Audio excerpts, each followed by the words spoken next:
Bien-aimés, nous avons donc cette écriture de Matthieu chapitre 18, verset 18, qui est l'une des multiples écritures qui illustre le pouvoir que nous avons hérité de Dieu. Et l'écriture dit, je vous le dis en vérité. Et là, c'est le Seigneur qui nous parle. Et vous savez qu'aucun mensonge ne sort de la bouche du Seigneur. Vous savez que lorsque le Seigneur déclare une parole, cette parole est forcément vraie. Et si nous ne l'expérimentons pas, le problème ne se trouve pas au niveau du Seigneur, mais il se trouve à notre niveau. Alors il déclare, je vous le dis en vérité, tout ce que vous lirez sur la terre sera lié dans le ciel. Et tout ce que vous délirez sur la terre sera délié dans le ciel. Il y a une autre parole que nous avons partagée dans Matthieu chapitre 10, verset 1, où il est écrit, puis ayant appelé ses 12 disciples, il leur donna le pouvoir de chasser les esprits impurs. Et vous allez remarquer que dans le livre de Marc au chapitre 16, vous avez à peu près la même parole, à peu près le même investissement, où on dit à tous ceux, voici les signes qui accompagneront tous ceux qui auront cru en mon nom. Ils chasseront les démons, ils saisiront des serpents. Il y a toute une série de choses. Ils imposeront les mains sur les malades et les malades guériront. Il y a une série de choses que Dieu octroie à celui qui croit en lui. Bien aimé, ce que nous avons vu le Seigneur faire, ce ne sont pas des choses humaines. Ce ne sont pas des choses qui obéissent à la logique humaine. Un être humain ne peut pas marcher sur l'eau. Un être humain ne peut pas faire sécher un arbre par une simple parole. Un être humain, avec tout ce qui est humain, ne peut pas guérir un aveugle de naissance juste en lui imposant les mains ou en lui frottant les yeux avec un peu de sa salive.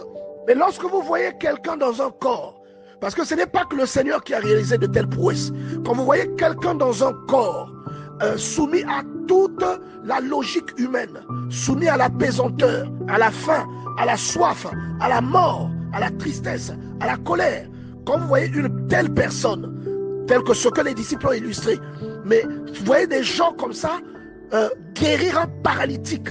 Vous voyez des gens comme ça dans l'ombre suffisait pour guérir des personnes malades, pour chasser les démons. Dans le linge, par exemple, que Paul s'était servi pour s'essuyer, on l'appliquait sur les infirmes, ils étaient guéris. Ça veut dire qu'il y a eu une fusion du divin avec l'humain.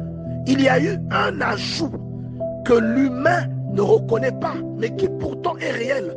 Un ajout abstrait, mais authentique, qui s'est fusionné avec l'humain. Vous voyez? Et ce pouvoir, nous le recevons dans Jean chapitre 1, verset 12, où la Bible dit que celui qui croit, il y a une transformation qui se produit en lui.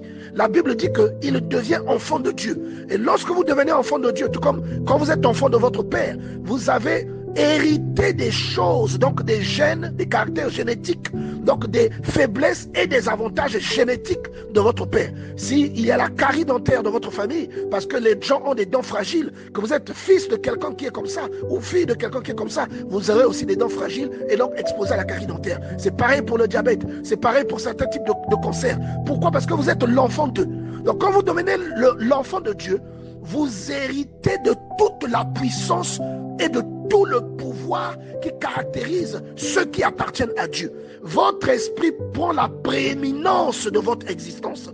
Votre esprit se met devant et votre esprit commence à illustrer des choses que la logique humaine ne peut pas expliquer à quelqu'un. Comment pouvez-vous expliquer que une personne humaine, une personne née d'une femme, une personne soumise à la pesanteur, à la faim, à la soif et au stress, une personne qu'on a même lapidée, que la même personne, avec les compétences que l'esprit lui apporte, que cette personne-là puisse délivrer un boiteux, guérir un boiteux, quelqu'un qui est né avec une malformation. Comment pouvez-vous comprendre? Comment on peut expliquer ça? Que les vêtements qui ont touché son corps, il essuie sa sueur avec. Subitement, ces vêtements-là deviennent une source de guérison. Donc l'onction que cette personne a sur le corps se propage jusque dans ses vêtements. Que la silhouette d'une personne qui a rencontré l'esprit, et que même après être devenu un apôtre, après être devenu un pilier, un de ses frères apôtres dit encore qu'il s'est conduit en hypocrite, parce qu'il changeait d'attitude dépendant de qui il était. Mais malgré tout, cette personne, quand elle marchait et qu'il y avait pas assez de place, les malades se rapprochaient seulement là où son ombre allait passer. Et son ombre guérissait les gens. Comment on peut expliquer ça? Un vêtement seulement que quelqu'un a touché, une personne qui a une perte de sang pendant 12 ans, il a subi les traitements, mais un vêtement seulement touché a arrêté l'hémorragie. Comment on peut expliquer ça? C'est la divinité. C'est le divin qui devient prééminent. C'est le divin qui prend la première place. Parce que quelqu'un a fait une expérience et que Dieu a illustré une partie de son pouvoir dans cette personne. Bien-aimés, recherchons Dieu. Nous pleurons en tant que chrétiens, mais des fois nous pleurons à tort. Recherchons Dieu. Il ne s'agit pas de fables, ce sont des choses authentiques, bien-aimés. La Bible dit dans Luc 10, verset 16, « Celui qui vous écoute m'écoute, et celui qui vous rejette me rejette et rejette celui qui m'a envoyé. » Il y a une dérogation de pouvoir qui part du Seigneur à chacun d'entre nous. Cette dérogation donc ne concerne pas seulement les paroles, mais même le pouvoir du Seigneur, qui fait que dans des situations difficiles, lorsque vous invoquez Dieu, il y a un phénomène anormal qui se produit. Il y a des choses que la science ne peut pas expliquer qui se produisent. Mais pourtant, vous voyez que ces choses-là sont réelles. Vous priez pour quelqu'un, la personne guérit. Vous pouvez prier pour un muet, le muet va parler. Vous priez pour un paralytique, il va marcher. Vous priez pour un sourd, le sourd va parler. Vous priez pour quelqu'un qui a des difficultés quelconques, les difficultés seront résorbées. Pourquoi? Parce que vous n'êtes plus uniquement fils d'un être humain. Vous devenez enfant de Dieu. Jean chapitre 1 verset 12. À ceux qui l'ont reçu, il a donné le pouvoir de devenir enfant de Dieu. Ça veut dire quoi? Vous voyez, hier on nous a dit que Dieu a demandé que la lumière soit. Et la lumière est apparue, sans savoir d'où venait la lumière. Dieu a dit que la lumière soit, la lumière est apparue. Il a dit que la terre se recouvre de telle espèce. La terre s'est recouverte de toutes les espèces nommées par Dieu. Vous voyez, d'où venaient ces espèces? Ça veut dire que la parole de Dieu a un pouvoir créatif. La parole de Dieu emmène les choses à l'existence. Vous pouvez déclarer une parole et ce que vous avez déclaré prend forme. Mais cela n'est possible que lorsqu'il y a une communion entre vous et Dieu. Lorsque vous menez une vie de sanctification, que vous avez lavé vos vêtements, comme le Seigneur le déclare dans le livre d'Exode, quand le peuple cherche à le rencontrer, que vous êtes purifiés pour pouvoir aller à la montagne sainte, comme il est écrit dans le livre des psaumes. La parole déclare: j'ai été crucifié avec Christ. Et vous trouvez ça dans Galates chapitre 2 verset 20. Et je vais vous rappeler que lorsque Christ est mort, l'auteur de cette lettre n'était pas avec Christ. Mais il déclare qu'il a été crucifié avec Christ. Pourquoi le déclare-t-il? Parce que il prêchait ce qu'il a vécu. Il dit que ce qu'il a prêché, aucun être humain ne le lui a appris. Et il a vécu cela. Et la Bible dit: j'ai été crucifié, et si je vis, ce n'est plus moi qui vis, c'est Christ qui vit en moi. Donc dans Actes chapitre 1, dans Actes chapitre 9, pardon, à partir du verset 1, vous trouvez l'histoire où l'apôtre Paul fait une rencontre qui change sa vie.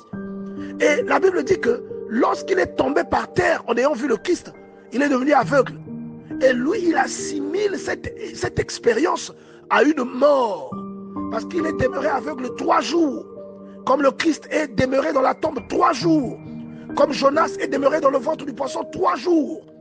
Et lorsque Ananias lui a imposé les mains, il a recouvert la vue. Et il assimile cela à un retour à la vie. Et il déduit que ce n'est plus lui.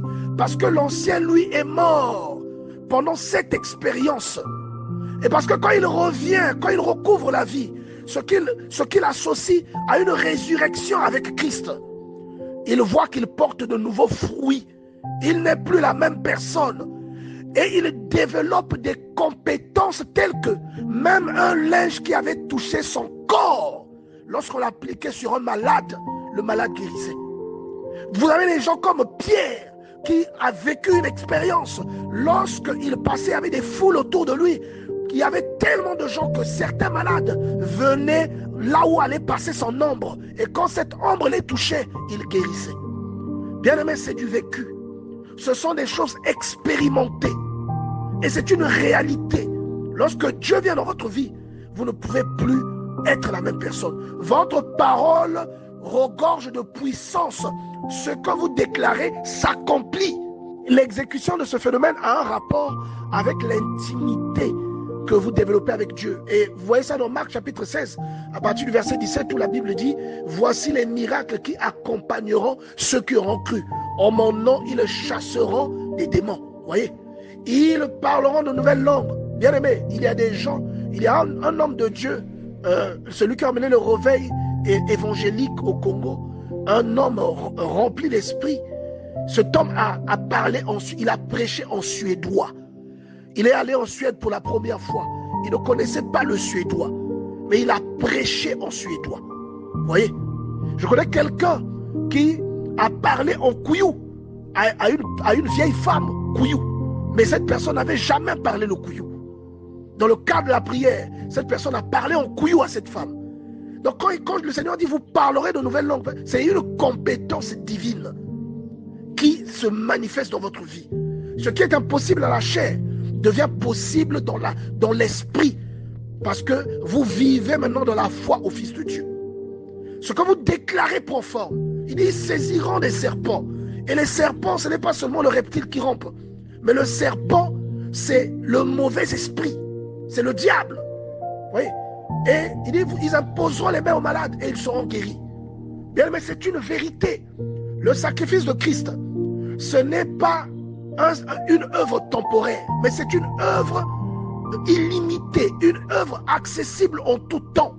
À celui qui croit, comme l'apôtre Paul l'a vécu, il meurt avec lui à la croix, il revient à la vie, et l'ancien, lui, meurt. Et c'est une nouvelle création qui naît, qui porte de nouveaux fruits. Vous voyez?